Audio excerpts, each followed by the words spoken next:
Welcome to the GMAT Club MBA Spotlight Fair featuring top business schools from around the world. My name is Harris Khan and I'm a GMAT Club moderator. Today we have the wonderful Nicole, Jill, and Jeroen from ESADE Business School. And please stay tuned to after this recording because we are going to be offering some prizes for you to attend the session. The prize drawing will be done at the end of the session. The link to enter the prize drawing will be posted to the chat. And as always, remember to like this video and subscribe to the GMAT Club channel on YouTube to stay informed of more great sessions coming up. With that, I'll turn it over to Jeroen for the presentation. Thanks, everyone. Thank you, Harris, for the kind introduction, and thank you to our dear audience. Thank you to Nicole and Jill Marie for joining us today. We are going to talk a little bit about the ESADE MBA located in Barcelona, Spain. My name is Jeroen Verhoeven. I am the Associate Director of Admissions at ESADE. And with me today, we have two current full-time MBA students, Nicole and Jill Marie, both of them from the United States. I know today we have a global audience, some folks from the US as well as other countries, and we'll be glad to give you some insights from both the admissions perspective as well as a student perspective. Myself, I'm from the Netherlands. Jeroen, a very famous name, common name in the Netherlands, famous I wouldn't say, common name in the Netherlands. However, I see myself slightly as a decaffeinated Dutchman after having been in Spain for 18 years of my life, of which 16 years at ESADE in the role of admissions. The MBA at ESADE is characterized by a couple of main topics that can be summarized, as you can see on my screen here: collaborative spirit, very much hands-on, and it's definitely an MBA that is focused on our candidates. It is an MBA that is truly customizable, so to speak. Customizable, important as well in the sense that the MBA has a flexible duration. I mean, we're used to seeing MBAs in the United States that tend to be 2 academic years. The ESADE MBA can be 12, 15, or 18 months. So we see a lot of MBAs in Europe tend to be 1 year, or the US 2 years. ESADE is sort of in between those two formats. And actually the track decision when you decide if you want to do your MBA in a slightly longer or shorter version is not done prior to the program, not even at the beginning of the program, but that's done actually almost after 1 year of time. So it really allows you to customize the MBA very much to your own needs and likings. We are in Barcelona, which is arguably one of the most exciting cities in Europe, not just from sort of a scenic perspective, but definitely also from a business perspective. It is a hustling and bustling, busy city on the Mediterranean with lots of activities going on throughout the year for a good backdrop for our MBA. We're always happy to share that our full-time MBA was actually ranked #1 in Europe for women by the Financial Times back in 2018, something that we are extremely proud of. We're also proud of our post-MBA career progression statistics. If we look at what our students do post-MBA, many of them change, as you can see. Most of them, actually, almost everybody changed either sector, function, or location. Many people found a job outside of their home country, and about a third of our students actually also made a triple jump where they changed sector, function, and location. The collaborative spirit, I touched upon that very briefly in the beginning. This is very important for ESADE. I know a lot of schools talk about collaborative spirit, but this is really something that at ESADE you can see embedded in almost everything that we do in our program. In addition to that, we have other areas how you can customize your MBA, be it through specializations, being through career services, focused activities, real world challenges, a large selection of electives as well. So in that sense, the MBA that one person does will be very different from your neighbor. The global exchange is also something that I would like to highlight. Barcelona, as I said, is a fantastic city to live and to study, but we're proud to say that we have a wide range of exchange programs across the globe, which offers our students the opportunity to spend between 3 and 4 months in a different university. And for those who stay in Barcelona, they also have the opportunity to share insights with people coming from our partner exchange programs. In addition to that, there is also a global alumni network. So when you finish your program, You'll have the benefit to stay part, to form part of that global network spread around the world with lots of different people. You see here more than 66,000 members. Our MBA is a very small program. We're looking between 170 and 190 students per year, but ESADE as a business school, we of course have other programs. So at the end of the day, that all filters into the same global network. One or two very quick words about the admissions process. As a European school, we have quite a few deadlines. I know the folks that are looking at US business schools will probably think more in the lines of, round 1, round 2, or round 3. At ESADE, we actually have deadlines, as you can see, 8 deadlines spread across the admissions cycle. So basically, one deadline per month, roughly speaking, in the academic year. And we always encourage our candidates to actually start with the application. You can actually even submit the application, even if you haven't done the GMAT or the GRE yet. You'll have to present us, of course, with a score, but we can do that during the process later on. So my advice from admissions perspective is, if you're interested in ESADE, get that application going, and often we're able to even move forward with already an admissions interview. The final decision can only come in when we have received everything, including the test scores. But again, as I said, it is possible to bring certain things forward. I would now actually like to move to what I think is the most important part, is to hear some student insights from Jill Marie and Nicole. So I will actually stop sharing my screen so we can have all ourselves on the screen here.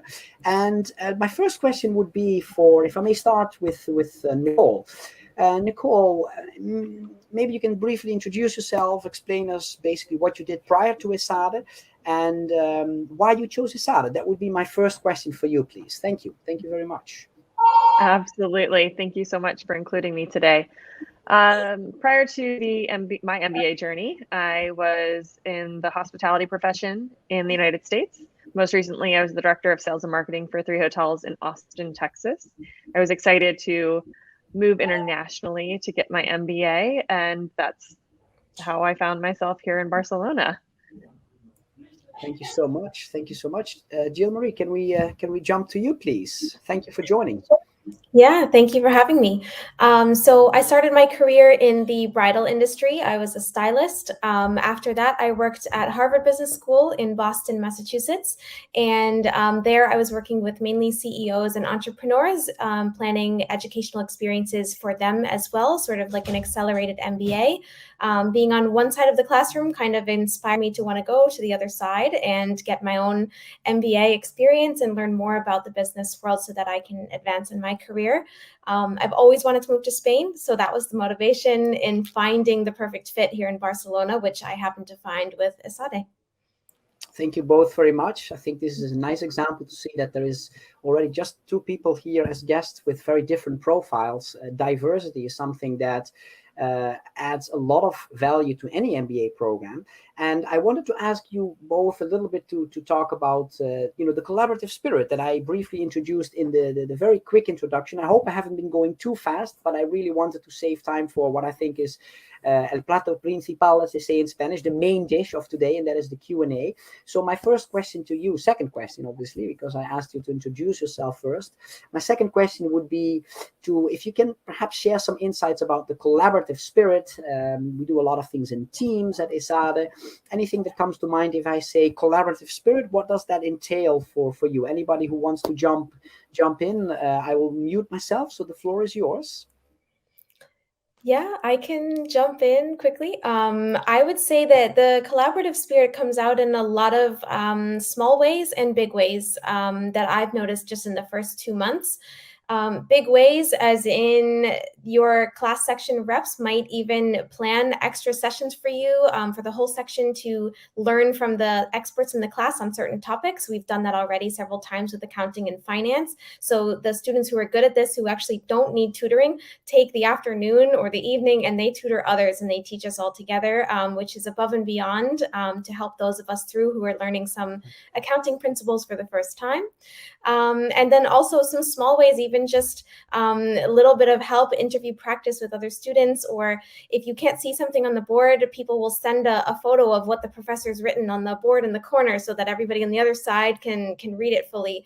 And they'll send it out to the whole class so that everybody has the same information and that real-time access in the classroom. So it's very collaborative. People are very empathetic and always kind of thinking one step ahead of what their classmates might need and how they can help. So Nicole, feel free to add if I missed anything. Thank you very much. Beautiful. Would you like to add anything, or do you think it was such a I think Jill Marie Absolutely. Jill Marie did a great job. I think, I could go on to the external student life and how we collaborate in many ways. But from a school perspective, I couldn't echo that better anyway. Perfect. But now that we talk about sort of the external student life, I know, of course, you're both very active in the MBA Student Association. As a matter of fact, Nicole is actually the president of what we call AMBASA, the MBA Student Association.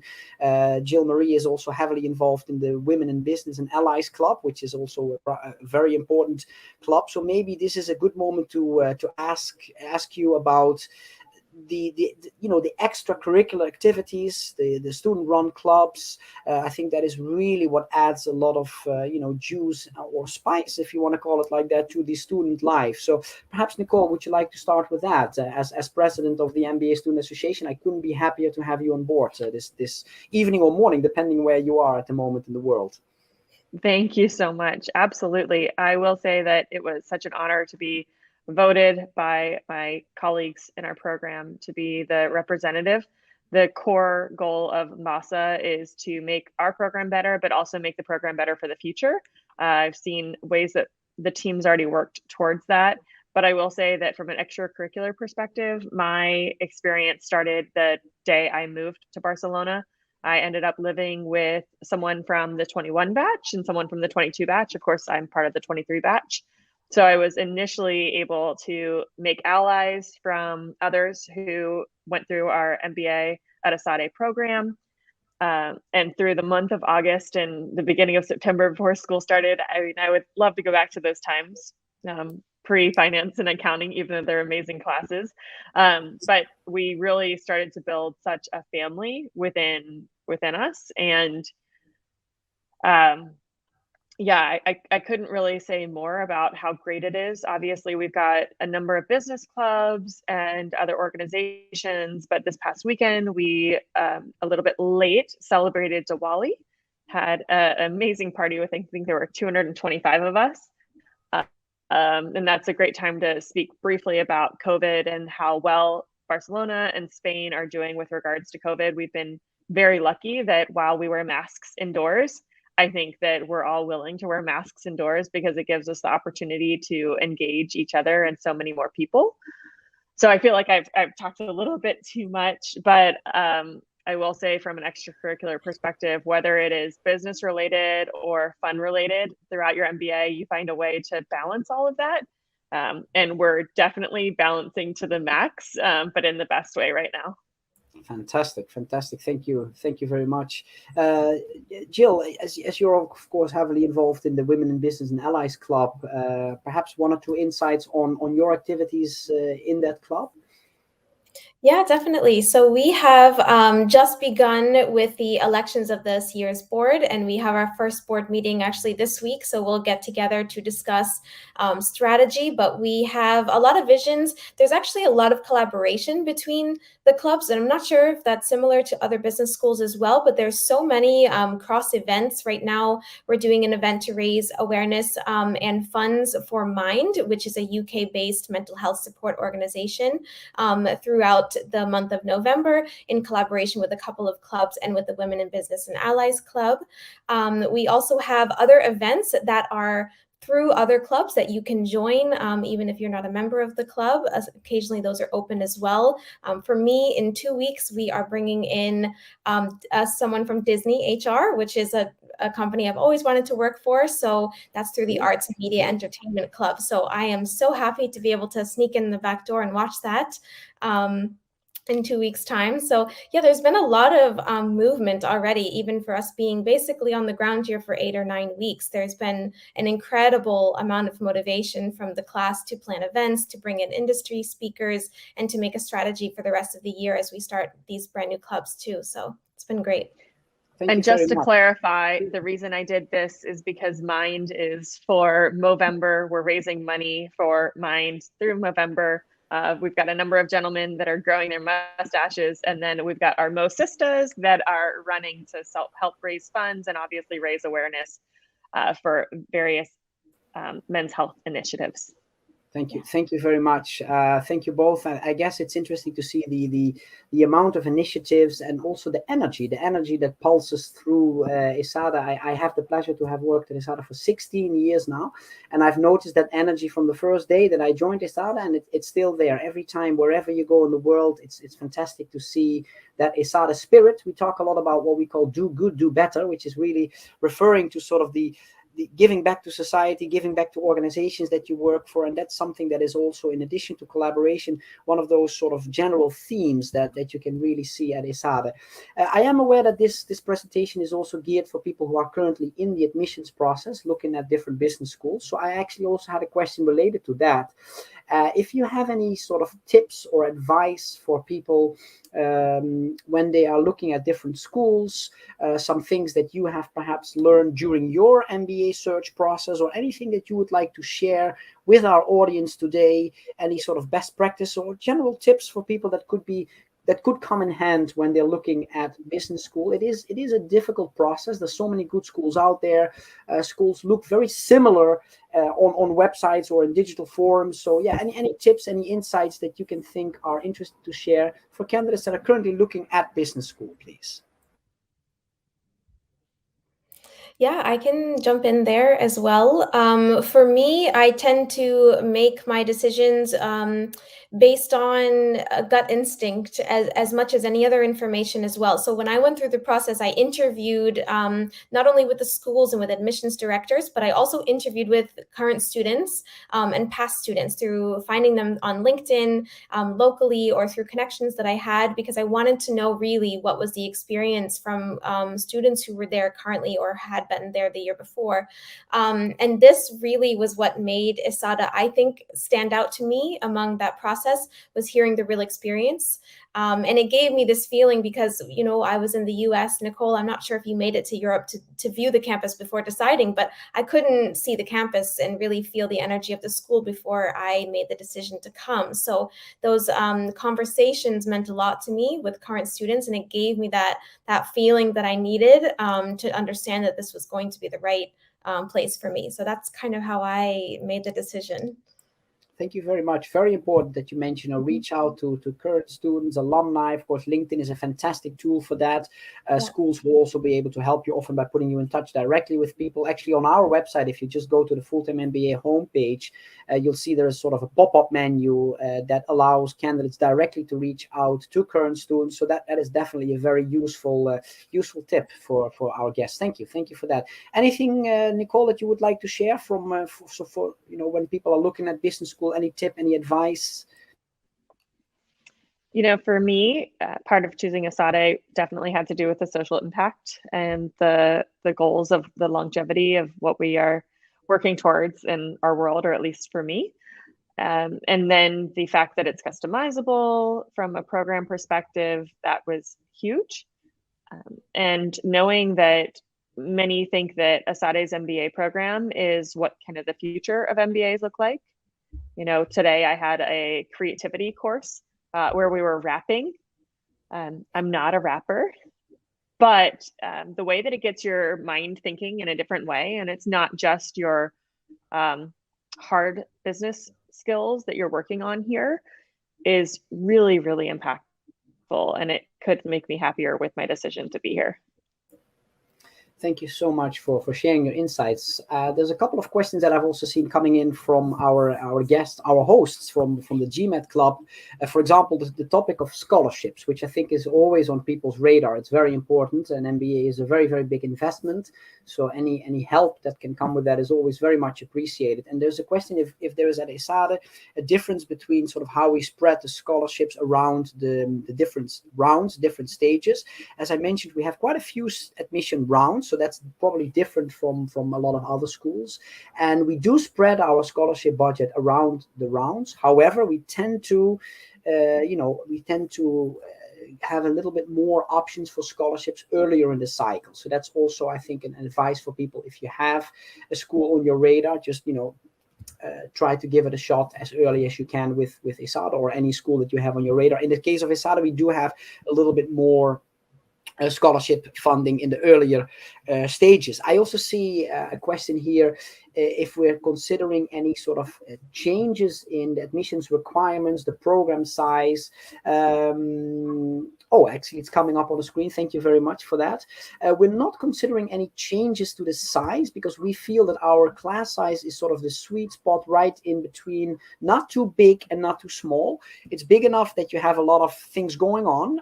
However, it's still small enough that you can get to know people very well. We do have our class divided in 3 sections. But you still have the opportunity to really meet people. I mean, Nicole mentioned before Diwali. There's lots of social activities that also help to foment that true class spirit. And you then have the 3 sections. So I think the class size has proven to be the sweet spot, big enough to have exciting recruiters on campus. Of course, nowadays with COVID, there is also a lot of virtual recruitment. But we have experienced that the class size is exactly the right size. The personal touch definitely has to do also with the class size. That was also a question, is that it has certain advantages. I would say definitely yes, because you do have a different feel if you're 180 students or 800. Both have their pros and cons, but the advantage of a smaller class size is definitely that visibility that you get. And at the same time, the alumni network, as I mentioned, because we have, in addition to full-time MBA, we have MSc programs, we have executive MBA, we have undergrad, the network is endless. It's very, very big. In terms of COVID, it has been a very, peculiar time, I would say, for many business schools the world over.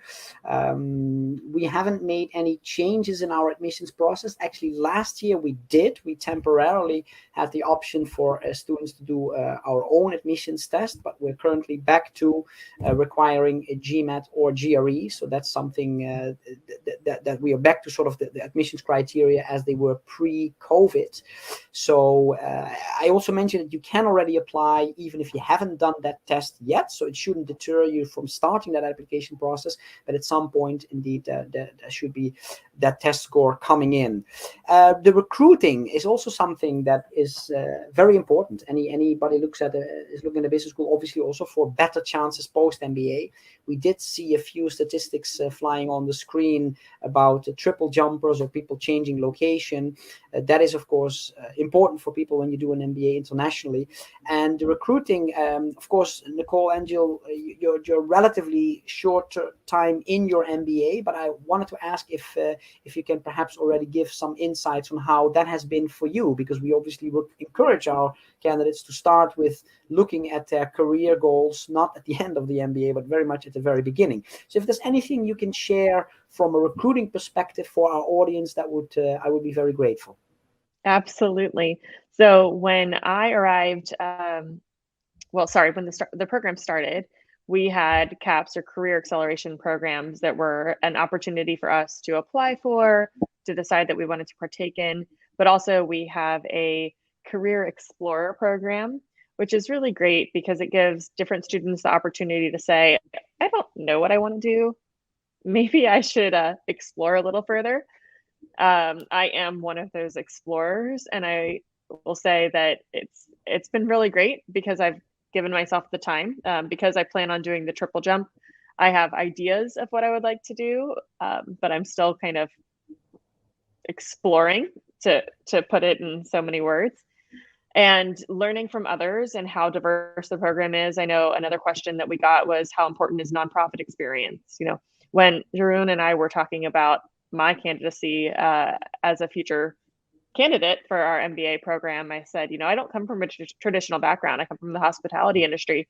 How do I set myself apart from those who have, a consulting background or what have you?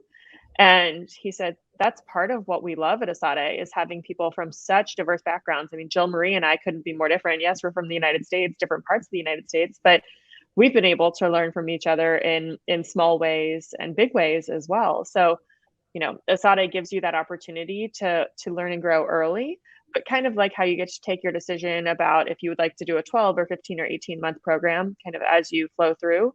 We have careers coming in from the beginning, which flows into another question we were going to talk about of what does a typical week look like? And at this point, Wednesdays are our career days. And I don't know if everyone is aware of this, but Wednesday is the day when you tend to be most productive in your work week. So it's kind of pivotal that Wednesdays are the day where we're focused on careers and have that time to put the spotlight there. That was a very lengthy answer. Jill Marie, do you have anything to add? Thank you. Yeah, I would add too that, like Jeroen said, we really started the year off with career advice and with career training, just as much as the academic training.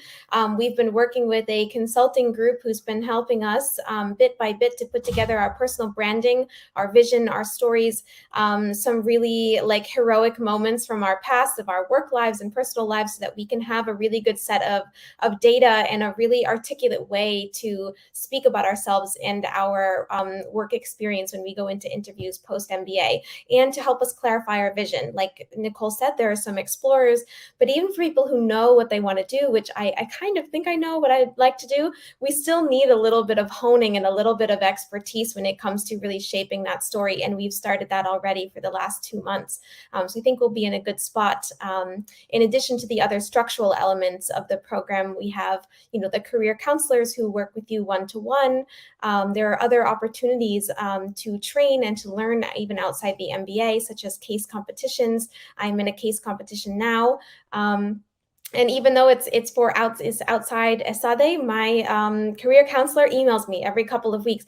Hey, how's it going in the case competition? She's aware of what my career goals are, and she sees, the pieces on the playing field sort of coming together for me and helping me move along in the path. So it's there's a lot of elements kind of driving you forward and motivating you in the program. It's really great. It's a lot of energy.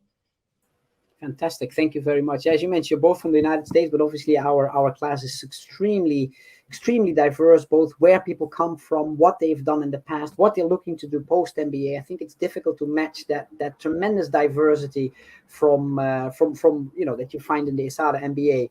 I hope we have been able to provide some additional insight for our audience today. Feel free to reach out to myself at ESADE. Jeroen.Verhoeven at esade.edu is my email. I can also be easily found on LinkedIn. My name at ESADE, because there are a few more Jeroens around in the Netherlands. So do add the word ESADE, and then I'll be happy to address any question you have. And let me again please thank Jill Marie and Nicole. They are very busy. I know how busy they are because we keep them busy at ESADE. So thank you again on this Monday evening. Although it's not Wednesday, the most productive day, I think you've been very productive. So thanks again. Thank you, Harris. Thank you to the colleagues at the GMAT Club. And we wish you best of luck. Hope to see you in Barcelona. Great. Thanks so much, Jeroen. Jill, Nicole, you as well. Thank you all for joining us today. And hopefully this is very informative and useful for all the applicants who will be applying. And I wish the best of luck to everyone who's applying this for this year. Thanks again. Take care, everyone. Thank you, Harris.